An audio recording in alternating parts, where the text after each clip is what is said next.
আমাদের নেতৃবৃন্দ ফাঁসির মঞ্চে হাসতে হাসতে গিয়েছেন। ফাঁসির মঞ্চের কাছে আত্মসমর্পণ না করে, দেশি বিদেশি কোনো প্রভুর কাছে আত্মসমর্পণ না করে, এক আল্লাহর কাছে এবং দেশপ্রেমের কাছে তারা নিজেদের মাথা উঁচু করে রেখে এই দেশটাকে তারা উঁচু করে রেখে গিয়েছে।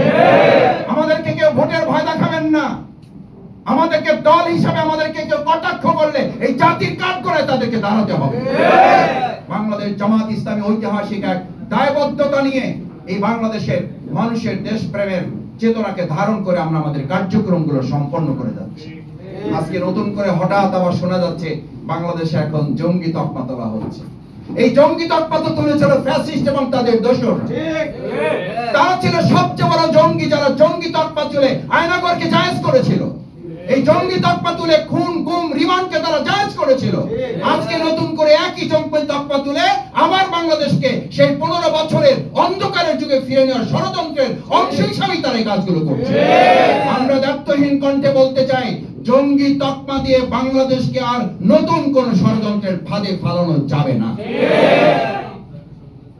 আমাদের আজকের ঐতিহাসিক বদর দিবসের আল্লাহ সুবহানাহু ওয়া তাআলা তো জানিয়ে দিয়েছেন, লাকাদ নাসারাকুমুল্লাহু বিবাদরিন ওয়া আনতুম আদিল্লা। নৈতিকতার বলে যদি তোমরা বলিয়ান থাকো, আল্লাহর উপর যদি তোমরা ভরসা রাখো, আমি তোমাদেরকে ওই দুর্বল অবস্থায়, ওই তোমাদেরকে শক্তিহীন অবস্থায় বদরে 313 জনকে 1000-এর উপরে বিজয় দিয়েছিলাম।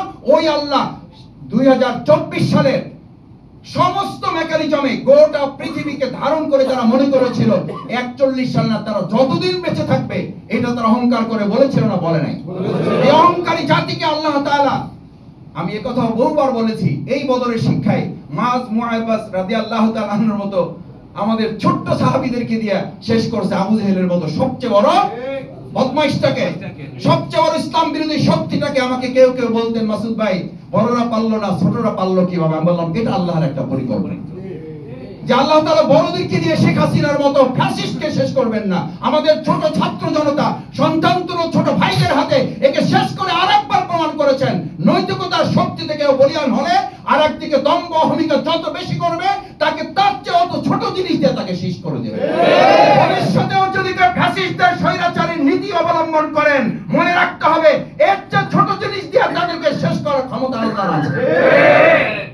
আল্লাহ তো মানুষে ব্যবহার করেন, পুরো একটা মশাও তো ব্যবহার করেন, পুরো একটা মশাও তো ব্যবহার করেন। কি মশা ব্যবহার করেছে? সেই ল্যাংড়া মশা। আর সেই ল্যাংড়া মশার মালিক আছে না নাই?